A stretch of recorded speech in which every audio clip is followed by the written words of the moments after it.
votre capitaine Khalidou Koulibaly discuté en match officiel depuis le 1er décembre à Naples, si je me trompe. Alors, dans quel état d'esprit il est? Dans quel état de forme? Effectivement, vous avez raison, ça faisait pratiquement un mois qu'il n'avait pas compétit. Il est arrivé en sélection le 27 décembre. Donc il a pu vraiment bien travailler avec notre préparateur physique pendant 10 jours. Arrivé ici, malheureusement, il a été testé positif au coronavirus. Mais en réalité, il n'avait pas des symptômes qui lui empêchaient de s'entraîner, des symptômes qui lui empêchaient d'être sur le terrain. La seule différence, c'est qu'il ne pouvait pas être avec le groupe de performance. Mais je crois que son niveau athlétique est plutôt intéressant. On en a parlé avec le préparateur physique. Je pense qu'il pourra être apte pour ce match de demain. Oui, allez-y. Oui. Oui. Merci. Aliou, vous pouvez nous faire tout malade blessé pour ce match? Pardon? Vous pouvez nous faire tout blessé pour ce match? Oui, on a récupéré pratiquement tout le monde, alhamdoulilah. Donc on est au complet aujourd'hui. Oui. Allez-y. Coach Saïko Seydi, nous avons constaté depuis quelques matchs que les défenseurs sénégalais, je parlais de Khalidou Koulibaly et Abou Cissé, préfèrent le jeu long. C'est un choix du coach ou bien c'est personnel? Je pense que verticaliser fait partie aujourd'hui du football africain. J'essaye de leur faire comprendre aussi qu'il faut trouver le juste milieu. Aujourd'hui, nous avons des joueurs, on sait qu'offensivement, qui sont capables de faire la différence et que l'objectif, c'est aussi de leur amener le ballon. Moi, je ne prône pas un football trop latéral. Je veux vraiment que le jeu aille de l'avant. Mais comme je dis aussi, la réflexion du joueur est importante aussi d'avoir cet équilibre-là entre pouvoir verticaliser et ne pas verticaliser.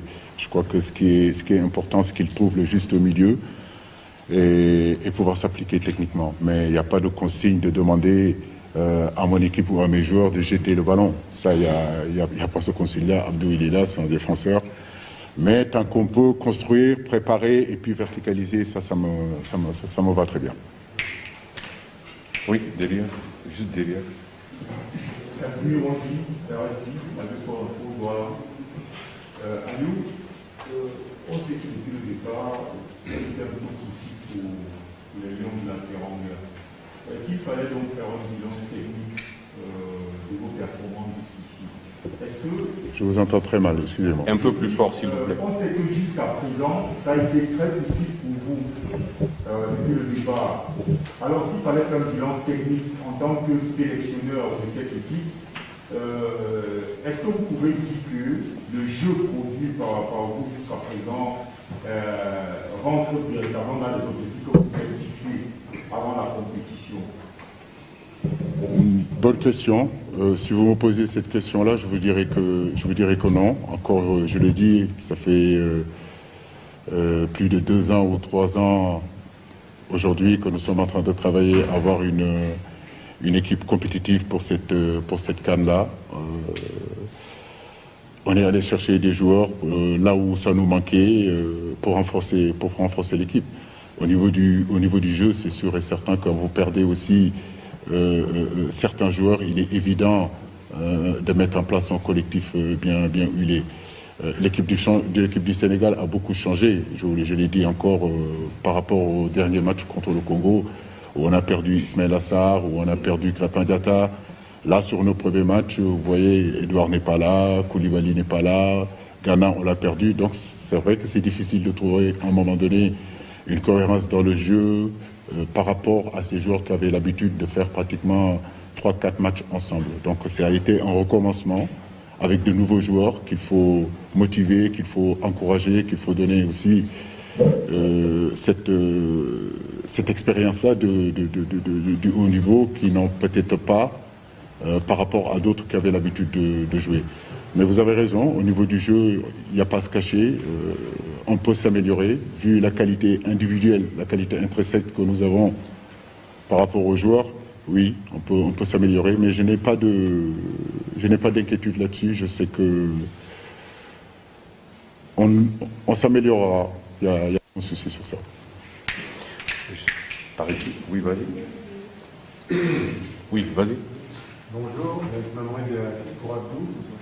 Moi, en tant que défenseur, à quel point les retours d'Edouard et de Kalidou vont vous aider, vous rassurer en défense et justement à ce que l'équipe monte encore d'un cran? J'aurais pu faire la langue de bois, pardon. Mais pour être totalement honnête, j'étais totalement confiant avec la défense qu'on avait dans le premier match. Et ça s'est bien passé en défense, on a pris 0 but. Maintenant, forcément, c'est un gain de qualité, parce qu'on a un potentiel dans d'or avec Edouard, le ministre de la Défense qui revient avec Kalidou. Donc j'en suis très très content. Je suis très très content de ce qui a été fait défensivement avec ceux qui ont été là, et il faut féliciter ça. Donc on est sûr de nos forces défensivement, content de les retrouver, content qu'ils puissent s'entraîner, ça fait vraiment plaisir. Et maintenant on va y aller tous ensemble, on est au complet derrière et c'est parti. Vous pouvez arrêter maintenant, s'il vous plaît, le photographe, s'il te plaît. Merci. Oui, vas-y. Bonjour, Mohamed Moustapha Gaye, journaliste de Dakaractu. Coach, qu'en est-il réellement de la situation de Pape Alassane Gueye? On sait tous qu'il y a eu ce litige entre l'OM et Watford. Il y a eu des sanctions qui ont été prononcées à son endroit. Aujourd'hui, est-ce que vous avez des certitudes par rapport à sa participation à cette Coupe d'Afrique, ou bien on se dirige vers un forfait de Pape?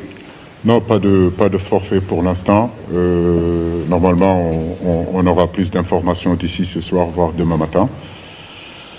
Nous avons espoir, parce que Pape, c'est la qualité, c'est un garçon formidable. Et aujourd'hui, venir à cette CAN-là et ne pas pouvoir les disputer, c'est vraiment cruel pour lui. En tout cas, j'espère qu'on aura une bonne nouvelle pour lui et pour l'équipe nationale du Sénégal. Babacar, c'est bon? Oui, pour le coach, le joueur, aujourd'hui, c'est...